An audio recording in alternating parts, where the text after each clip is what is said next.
काही शेतकऱ्यांनी आंबट माल पहिला पाठवला, त्यामुळे पुढे खरेदी करणारे आंबट माल आता खरेदी करत नाही. म्हणजे जे आधी जे बाग जे द्राक्ष आहेत ती मार्केटमध्ये गेलेली ती आंबट असल्यामुळे तिथील जे ग्राहक आहेत ते आता खरेदी करण्यासाठी मागं पडतात.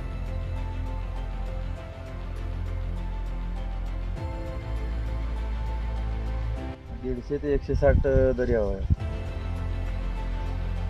रेट पाडायचं, हवामानाचा अंदाज ऐकून रेट पाडायचं हे पण चालतं. त्या रेटच्या अपेक्षेनुसार आपल्याला एक 5-5.5 लाख रुपये उत्पन्न मिळेल. तर नमस्कार मित्रांनो, तासगाव म्हटल्यानंतर द्राक्ष ही आठवणारच. आणि आपण तासगाव तालुक्यातील सिद्धेवाडी तसेच दहिवडी या गावामध्ये आलोय.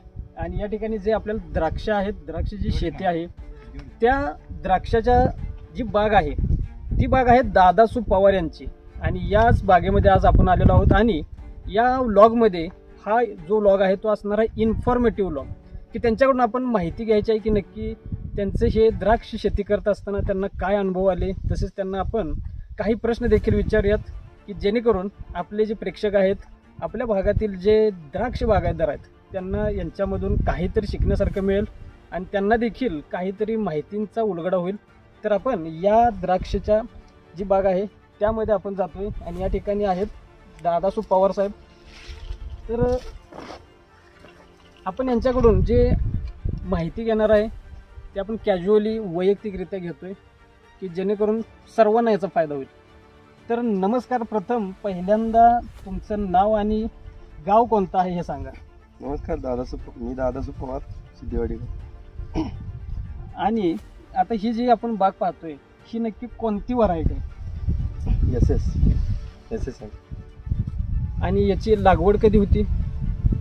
लागवड 20 मार्च 2021. ठीक आहे, 2021 ची लागवड आहे. आणि हे पीक किती आहे आत्ताचं?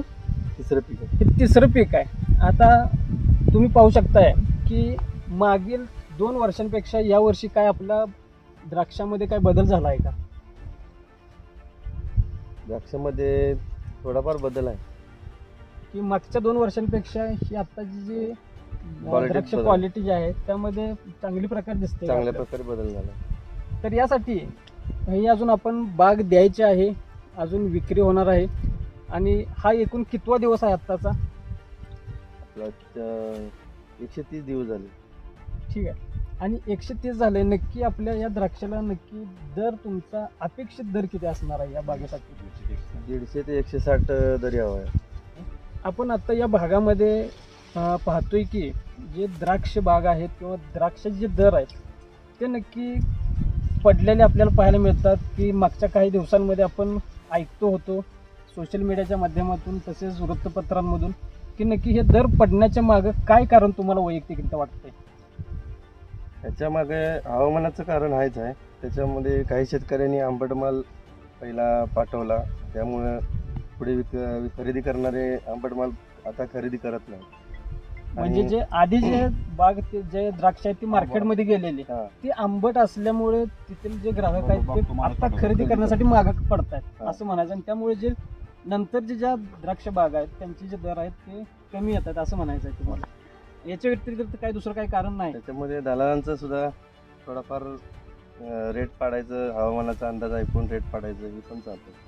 बरोबर आहे. कारण की हवामानाचा जो अंदाज सांगितला जातो की आता पुढील काळामध्ये पाऊस आहे, त्याप्रमाणे थंडी अशी आहे आणि त्याच्यानुसार देखील त्यामध्ये दर पडण्याचे कारण आपल्याला यामधून पाहायला मिळते.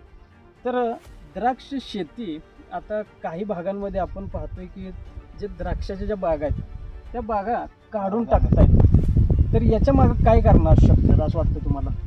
द्राक्ष शेतीमध्ये जास्त औषधांचे जे रेट आहेत त्यानुसार आपल्याला किंवा सल्लागारांचे फीज आहेत त्याच्यानुसार आपल्याला बागांचं म्हणजे जेवढा खर्च होतो तेवढा अपेक्षित आपल्याला अपेक्षितपेक्षा जास्त खर्च होतो. आणि या दरामुळे आपल्याला ते उत्पन्न निघत नाही.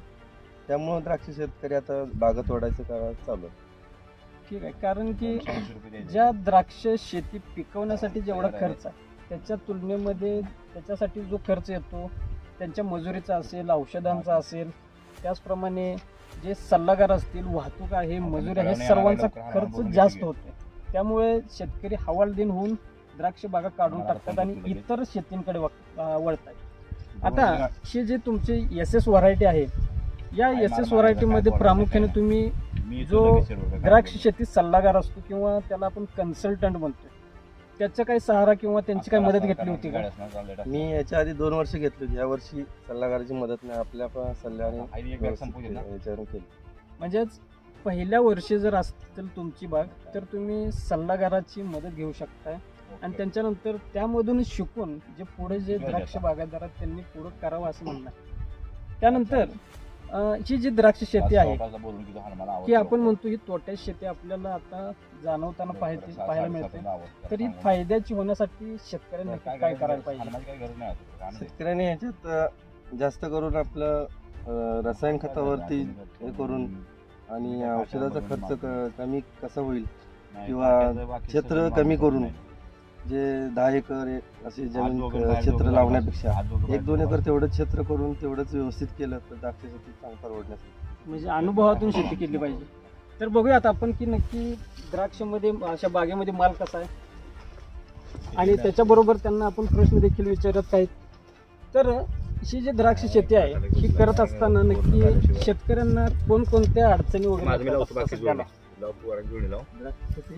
द्राक्ष शेती करत असताना आता सध्याला किंवा ही माल विक्री करत असताना शेतकऱ्याला काय काय अडचणी येतात? माल विक्री करण्यासाठी आता मेन दलालांचा रेटचा प्रॉब्लेम, बरोबर. परत आपल्याला हे हवामानामुळे पण काही गोष्टी ह्याच्यात क्रॅकिंग वगैरे जातात, त्याच्यामुळे माल खराब झालेत काही लोकांचे, त्यामुळे विक्रीला जरा प्रॉब्लेम. तर याच्यामध्ये हे द्राक्ष विक्रीसाठी आता दलालच फक्त हा एकच सोर्स असल्यामुळं शेतकऱ्यांना फक्त त्यांच्यावरच अवलंबून राहावं लागते. कारण इतर जे आपण फळपिकं पाहिली किंवा जर पालेभाज्या पाहिल्या तर ते मार्केट कमिटी किंवा असू द्यात, APMC असू द्यात, जिल्ह्याच्या ठिकाणी जे मार्केट आहे त्या ठिकाणी त्यांच्यासाठी विक्रीसाठी चांगल्या प्रकारे सुविधा उपलब्ध असते. परंतु द्राक्ष हा एक असा विषय आहे की ते फक्त दलालांवरतीच अवलंबून राहतो. तर नक्की ही आपली जी बाग आहे ती किती साधारणपणे क्षेत्र किती आहे याचं? तर 1 एकरला तुमच्या माहितीनुसार या वर्षी तुम्हाला अंदाजे किती खर्च आला होता?